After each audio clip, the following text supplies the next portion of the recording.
Itun Darso Marigvi taka Darchawi Day Chief Guest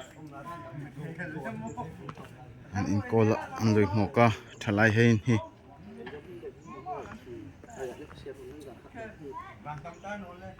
Langwal vanuna Langwal rendia Langwal zerda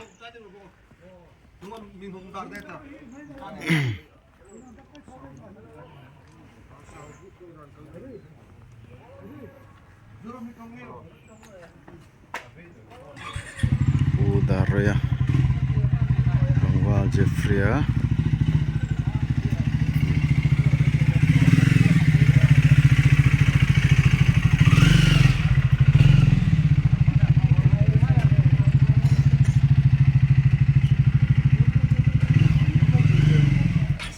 Lamosa,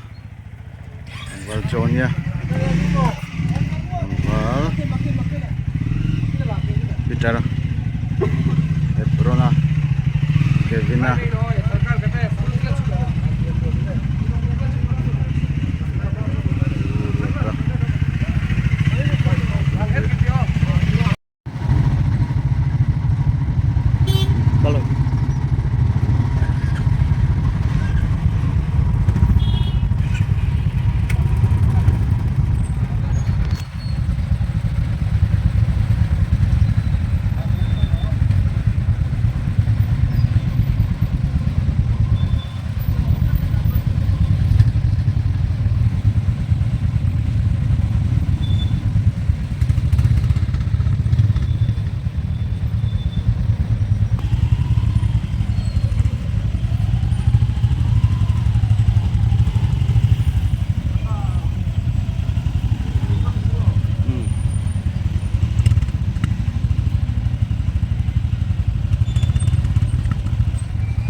Flag hoisting na nila inwek kaya tiya masohin.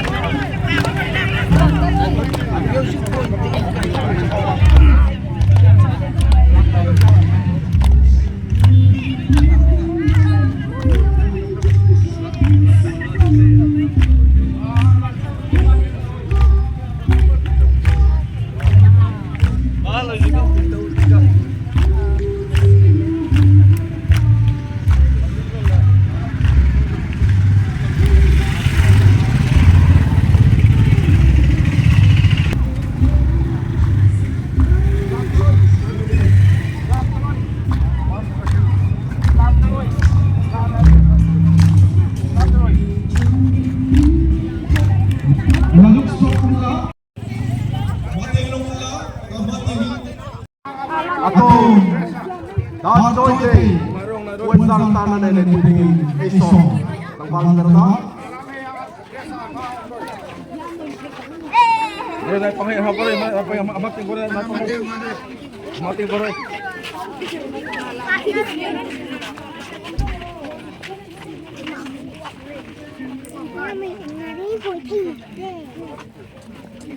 Bakat tayo. Bakat. Oh. Oh. Ay, susunod eh.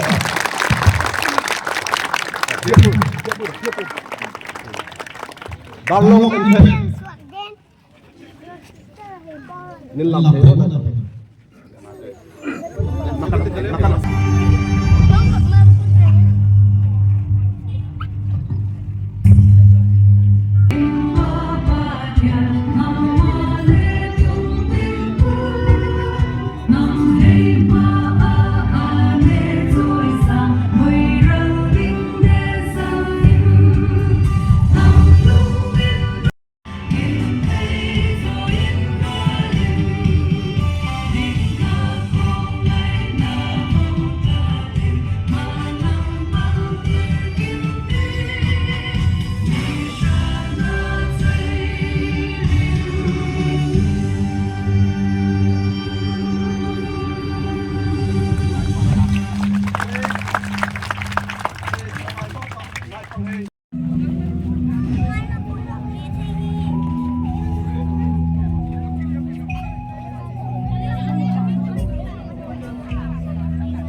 lay intum kana equalian to equalian pizia kampui retired headmistress Dependent su anong lumpek chung along to ifila kan loi chung rai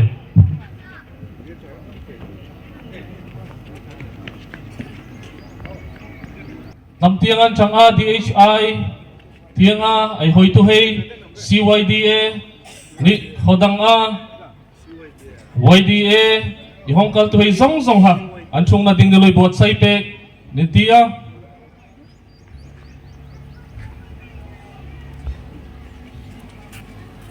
tingin hongan Freud tingin ezukin som achang tukin ei mutia ma izak omtak ei chief guest sang ni som ni paruk Darchawi day avoid is lay inthum kana ei kholian pizia kampui retired headmistress Darchawi Christian Higher Secondary School amun anhong luapek kumtinai loi thothin angkan Darchawi kopai sat layami antu ante hei choi moina ai loi pek chinangkan kumi homhin isoma changangkan hunan hong lo pek chun ma sai chu chang loin dignitaries dangdang anung tiang hinai pastor hei ai gazetted officers hei DHI tianga ai foi tu hei CYDA tianga ai foi tu hei ni khodang YDA foi tu hei an hel hu thiamin ai alom thu ai frila ni Khosung Darchawi Khosung mi puivat lang rengka hongkal tu hei zong zong din rengkan Darchawi day kumsang ni som ni paruk chipai nang ni kentlan tuki hin lom ati fea pathian khongai na zarin kumi kumsang ni som ni paruk Darchawi day result lai voin thumkana itlung thiamin ei mahun impang ding chun zirnani Sinalay munrang hanga i hei ni khodang Darlong khodang ami antanga hongkal in mu thiama hongkal tu zong zong mahun bang tinga hong sei zong zong chunga lom thu ezuken fil changrise chui ei bangai sia ei hongin langtir thiam lo lalpan Darchawi poni asunga Darlong nam i hei malsom na Nendong Pano Rise. A very warm welcome to everyone present here this morning in this auspicious celebration of the 103rd Darchawi Day celebration. I'm extremely honored to Mrs. Yakampui Darlong, retired headmistress, Darchawi Christian Higher Secondary School, and one of the granddaughter of the founder member of this village. I extend a very warm welcome and appreciation to all the dignitaries and guests who are present here today to be a part of this 103rd Darchawi Day celebration. I, on behalf of the entire village, would like to thank each and every one of you for making your time present with us here today. I hope you have a wonderful time with us. Achang nole, a program sheet achuang angkan mithisun nani hun inflan na inading in Reverend Dr. Daniela Loizuk Somray. Kumsang ni sompi panga Darchawi kumi flan huan niloliam kaltak hei andamhing hong tarlang na nei aitia pu et mana pu saptan liana pilal moi pi dar sangi pi phir thang pui langbalal chung nunga pi roi hlupui pu van naya ni pu liang khuma anchang an mani ko kai hi ni kum sang ni sompi panga lan hual niloi liam khaltak vona Darchawi Day kumsang ni sompi panga sompi paruk ne mang pui thiam taloi hei an changa an mani dingin sun na hun minute ka ireng kan dairiam ka ireng ka ingirin dairiam kan sun na hun inei changatia ma zoi vele Reverend Dr. Danielan ay hun song song inflan na nong nei pek na ate chín hiên no le i ren kan loi gi mi thi ta anh lôi ai sok we un anh lôi kal khal hei ni atuna la tam hei ni bo nai hun song song pathian hei ba nei ti hallelujah chung in nung chem lali sun hiang lom thuk in hong phir lalpa ni andanga kuna andanga ngai tu na andanga in sin tho andanga lalpa kum rizalei kumin thum kana vondar choi de mang the dinga maza kani nai he in roi khom theini lalpa hi sel na tha anen nonglen hingalom thukin hongtril lalpa kin hung kal tak ki thang khir chun ma hun la ya ni tun hun chuan dang ta ema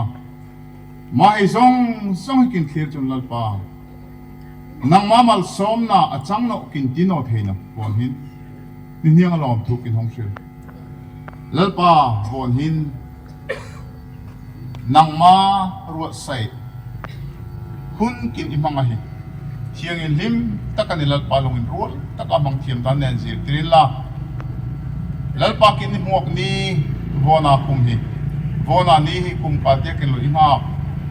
mani hinen thungin ra kin ti thin chu lalpa kin tong praina nang kin ni na ne ngai thape kin maza loi kal khalta an ni ding humin chang siela ken ton traya lalpa tuna la om he humin chang siela kin hong mangzel thea lalpa I kapai thil tha chu ni mangai na hi lalpa nang kin sut ve theina dingin von hin a tharin kin na tianga hoi tu he mimir zong sama ko om he zong zong he hi lalpa nangin anen zir tin kin hong ni lalpa ni mal som na sir seng lo kin dongai kin ngai tu achun lalpa roin puin aroin pui lom chai chang lo lalpa nangma nangkin pe khir ve theina dingin nun thar anen nei tir no angkin hong ni vona kin hun mang ding zong zong humi chang sia lalpan pu thiang hum kin pol tir program chukin hangi du anga lalpa nang ane na dingin solar test so sul min thiang hum lom thu thu chun nangkin hongin hi amen malom thu ai su khil a dar choi dei ei impang hi program oi angka I iruat rak achang no a program ei nei ve no zuk nei ve rim rim ei ti lei homa iruat achang no a dar choi ko phai sat mi riat ka hei ina dar choi an loi hong lua an loi hong lut lei a ma program hi in piang a chang ti ha ei lungrila ei su khoi nok ei oya ma tiang hin ei tara signboard ei tara wala ei tara mangkari mai a itop chang loi in vona ni hin dar choi khophai sat miriat ka hei lom thu ei chang a inam in lungril takan lom thu ril na loi nei rei har satap hom in ningir pui unla me pui van flang nen reng kan ningir pui unla me pui van flang ei reng kan loi ngir rei vona ni kanak nak ngir ei ti a chung ei ti a ei kham phot loi ding dar choi khophai sa thei miriat ka hei anriming hong tikiti a anriming khat ka kiti zoi fing lom thu nangkin fil ti hap mi pui van flang ei reng kan ei ti ding changate ei kut chang tiang ei changa sia in lom thu ril na loi nei rei tir koi zatwa nang lom thu nangkin fil pu swaliana lom thu nangkin fil pu renga lom thu nangkin fil pu lian kaya lom thu nangkin fil pu sel loya lom thu nangkin fil pu chuama lom thu nangkin fil pu kapa lom thu nangkin fil pu muna lom thu nangkin fil ilom ai reng kan loi chung rei miriat ka chunga iswar mingin lom thu ai fil an mani zarin mangka huncha mangka program inay thiam inay oma khua cha darchoi hi mi in aniti no homin akhomi he nak na ki chun khua cha khua rem chang ti a elo in ruat thin a chang chang no le ei program ang kan kaltir ei ti a lom lutna thucha welcome speech nene pek dingin ei vice chairman upa frank hamliana som ei ti a marwal rolsun vice angka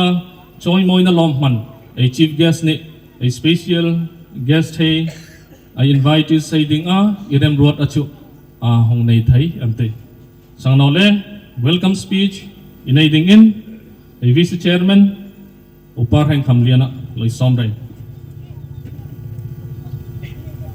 tôi ra lei in thum kana tar choi dei chi bai nen re ka nia ken lan von hin lung rol pui zong he nin ma lom thu hildinga nong in ruai chung pu ei pa patien ni lal Yesu Krista von hin amasata ka kualian angka inei hi kualian dar choi dehin eloi thothina mahi omzia achanga ahisti tu manin ein zia no homin zia kin no homin darlong chu zia ka sia hi man no lehin ahisti kalmanga chun dar choi khophai loisak tu hei anni andam ta no annai hei hom an no taka antu ante hei hom changre seti a dar choi khophai sa thei ein lut na ni ei choi moi na ein lian na ein hil do ti in hoi tir na dinga bon hin bi zia khampui u sualiana tunu abi takin mataka chief gate ni khwalien hong chang pe dingin kin soma ani chun ken phuno ti ani niala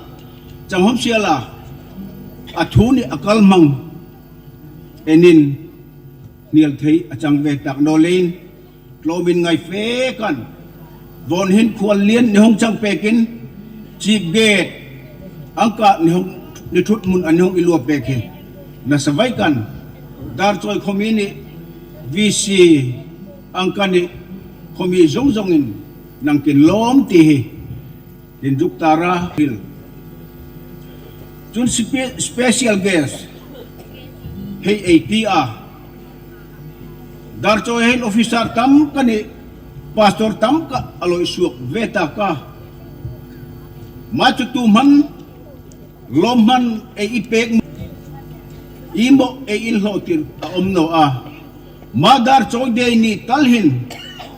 dar choya gazetted officer loisuak heini mataka khoroi rel tu angka niloin thumpe hey nasawaikan visi angkan lom thu nang ni kinhil choi moina nang ni peding chu i man kin nei no kin trong ba ya lom thu nang ni kin in dong mai a chang arhang arhain tiklai manin pendela in thungin nin chunga lom thu nang ni kin lan dong no ti a nang ni kin in thung tir mai a chang ti ha nang ni ki juk hil o changa lomin ngai vai kan thu pek o in hi pendela annong thung pek len nin henga nasabaikan dar choi visi angkan ni vantlang angkan lom thu nang ni kinin kumtir achang chun dar choi khomi pui zong nin chunga visi angkan nasabaikan lom thu kinir hil visi in kling loi chungin mahatho ngai ti lotlang fe ngai ti mangkhan konferena kaleiti ku thola keiti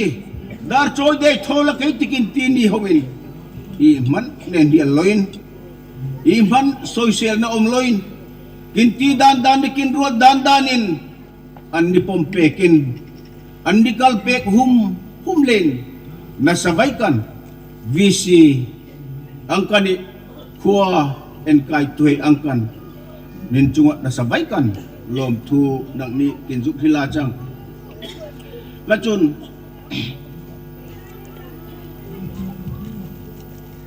lot lang tua nasabaikan lom tu hila lot lang dinga mi tam tham hang fe na ding hin awang rel dula tu he mo chang te mai chun an nen fe thiam no a tina huntina lot lang na lai vuin maangka unte pinter kara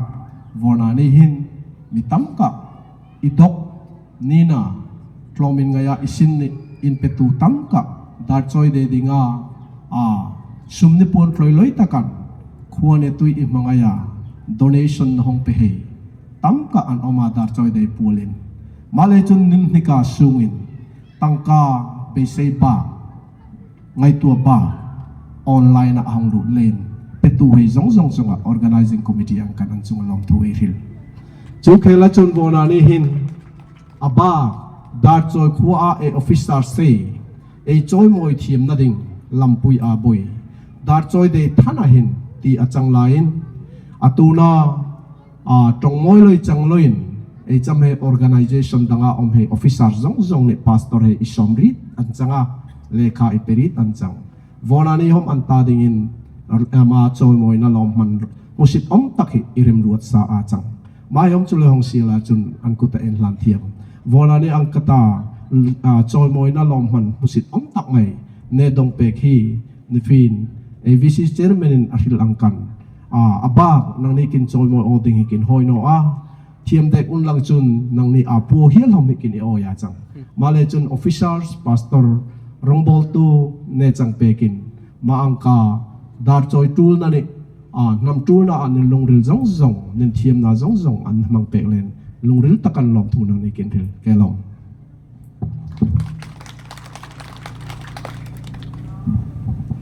chun long sun som kitia ihrilin mai he zong chunga lom thu nang ni ke ril ti ha ke hong top o chang siala sang no le felicitation program ne ne pek dingin DNI he lezuk somre sa leivoin thum ka darchoi day chibai abikin e kwalian yenga darchoi DNI angkan kin buka kwal poimo e isom he gazetted officers he pastor DHI president ni khodang danga tanga hong he ni khosunga mi pui hong he nin reng kan darchoi branch DNI angkan chibay nang nikin bu von hin choi moi na in landing khat ka chakin neya ma chu hong mangkin ti a hong siar suak ki ti a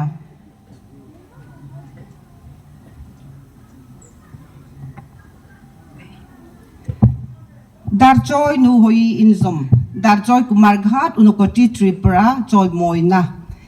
date ni som ni pathum January sang ni som ni paruk pi van lang ha ki Darlong wife of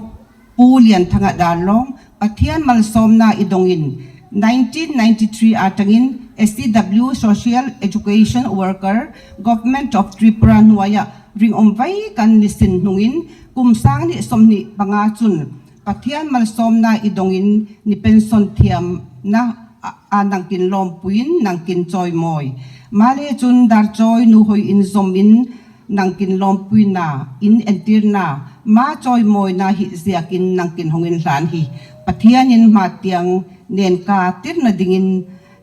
nang kruai siala malsom na tam ka nangin dongnok rese President Piroy Chan Louis Darlong DNI branch Darchoi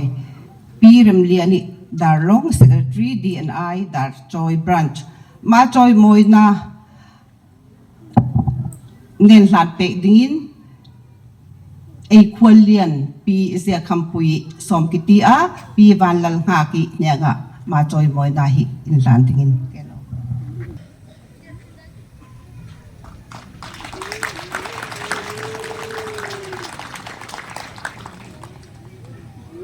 chung hak lom thu Israel a kum tin an topic chang ang kan choi moi na program an hong nei pek no ka kumi hom chang no le Darlong ai hangin ti a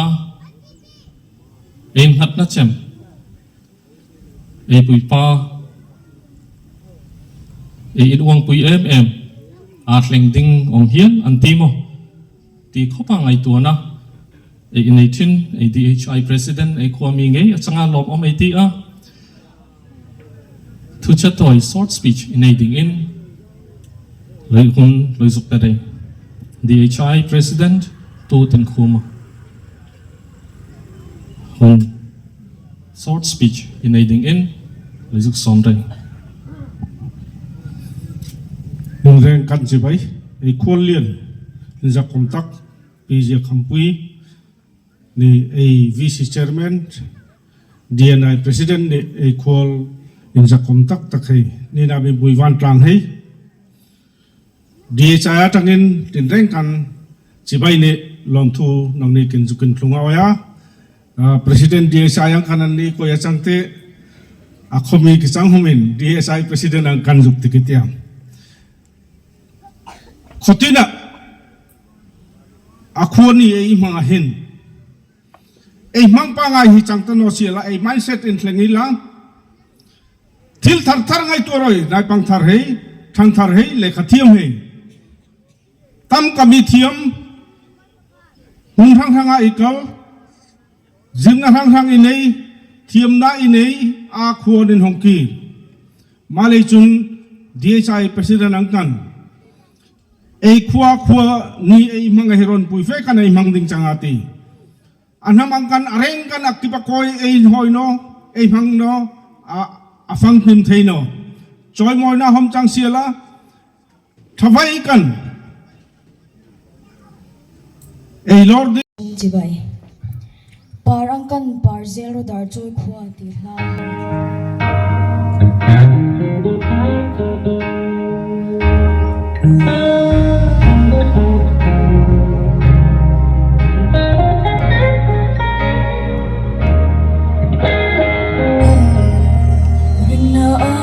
Israel Darlong pinipuhin Sai daral ram sudin khal zayan re Rinne ni rivala pa ipai tho thaya chu e ring amin kanang dar soi kwan kai ta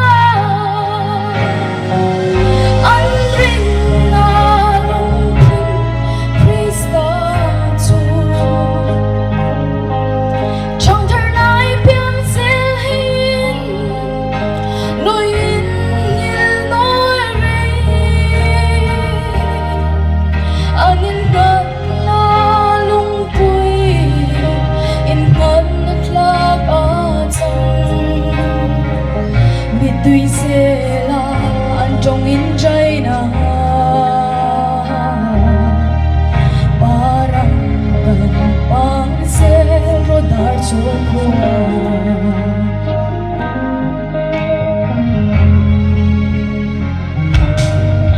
learning thing na hong chỉ loi long in roll vai kan tôi bùi ra lần in kan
Holy Cross School, police station, fire service, ikapay remcha. Tucha ne fill in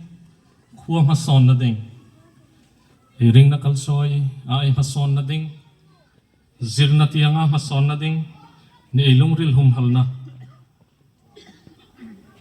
Tamka tucha ne fill in om a. Chun ay kutay ben horhora ne finhan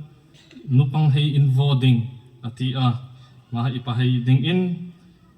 invo ay nupang hay tuang wedding sang ati a chun budget ha ay siyam puiding sang ati mo purna ay nay ve ti ha iskun kung sang sila sang nole lasak hoy na ay program sitahan anong tianghan a om a kumtin a isaksin Darchawi ina ay tla ay ititin lalpan ang mga hay dingram siyam chutis sakna nay ay tia may saksoy chun may sakrol rolhin ay tilpe matiang hongchoy sang atia ay donation box matiang hongchoy sang atia masla ay saksoy kanin lon turil na kum kasunga malsom na ay idong hay zongzong amimal angka ako angka adong angka malsom na idong hay zongzong ni ay tilpe intlan na nenay pek dingin Reverend Sai Kuma sang ate sang nole lalpan mga ihay dingram siyam cho ti sakna loy nay ring Kuvel kanandram ne koma ibezog tu. Arolin nemin namihengin tinafo.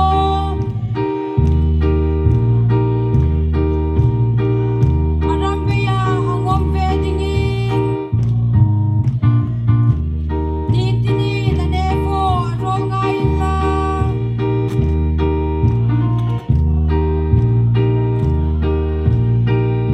Amangay na hong pandro.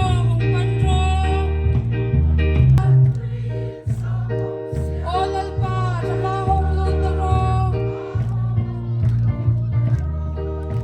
O madaga damlating kong inhoy tu.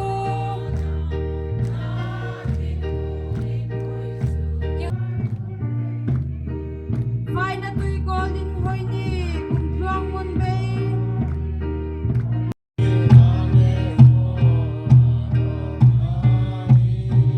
Amangay na hong pandro. Hoy malay han Darchawi deha Darchawi khomi hay han a omzi hala hoy Om ay ti fea van nei in ti saa. AP ay puhay ring na leya vonani voi rizalay in tumka na ay imu tiem hi ay hoy paka lai somriet panga somriet paruk ken thila chum ki hang hoy tak no akum kipahay ni kachu khualan zina khodanga sombar tuka an hongkir thin asan a buai chun atop chema kincham nu kinzuar pui nu vona ni hin nupang hi ein sang ema e hita e tang phoi al ka homin e yom thei asan chu e khwalian e cham pui nu achang miu le in chun vona ni hin e hei ena in hoi hi ki hei ti ema changa mi pui hei ti dingin e roi tadap nupang hom e na hei hom ama kut suak ama lurut thuak varna in pathian tang puina in iron pum in lalnu s3 ang kazoi han varna inei in pathianin apeka tunan tang chun darlong nain ma hikithua ma chang ti in khovel ma e phoi theya chang e lom e unai nu chunga chun design thei tak hein in hoi takan e nai hei e tu hei an ni hong in top na tak dingin YDA Darchawi branch report ipadingin nazuk somray. YDA de za som za atumna YDA ang kan report na pakitet lang kuivea kwa infai social work dingin voinli ka into kachanga executive committee member in bumna voiriat ka inai thiam changa patumna general meeting voiruka nei thiam changa palina central reka in bumna voiringa ka inai chang pangana lotlang fundraising dingin voiruka in thokachanga hmang lottery Vokhat, Pickle Siam, Nga Man, Bunek Hotel, Arugna in Khel Sport, Football. Tia changa chun kin member hai ha in hika kin unai pa Devita nai pa fela. Tia serious fe kan damloin oma ma evident kan tangpuin role suangai la kin tia mi tlomin ngai tam kan nan mitang puya ma chu kin muto ka in tlan nan kin changa tun lok hun sot loi han unai pa khom dinga nai pa ha serious fe changa ma ha waiden kan tang puin rol kin su an mitang puya ma chu in tlan changa lom oma chun dar choite ding han kin fundraising atangin singka in tok so ve kin changa isa kam balance la om chu report ki laknoa Maka chu YDA Darchawi branch ka kini tok sok ve thiam chu achang kelom ai hun sara in top na ni hong nei pek dingin upadar khuma som ai tia bangka chuna tuna session ya hek chang atia chun sports committee hei kai hoina in entertainment sports toy ka inei chang atia ma zoi vele Darchawi de kum sang ni som he paru roi in kil hoina inei chang ati Irekan lo ngire kin pachungin nung simri pa nami bonani latpa January ni som ni pathum Darchawi de boy rizale boy inthum ka ron pui boy kan lalpane mangtile ni niang lom thu kin hil chanrang lating hei jong lalpa hun taka nangman remlon ni pek angkan Kindong lên niang alom thu kin ril ma tiang zong nang ma that na kin idong I hoin kin nun na tiang nang ma mal som na thar nang ma ruai na thar kin re ka nen dong nok dingin kin lal pai swar min ni khongai na kuta kinongin lan amen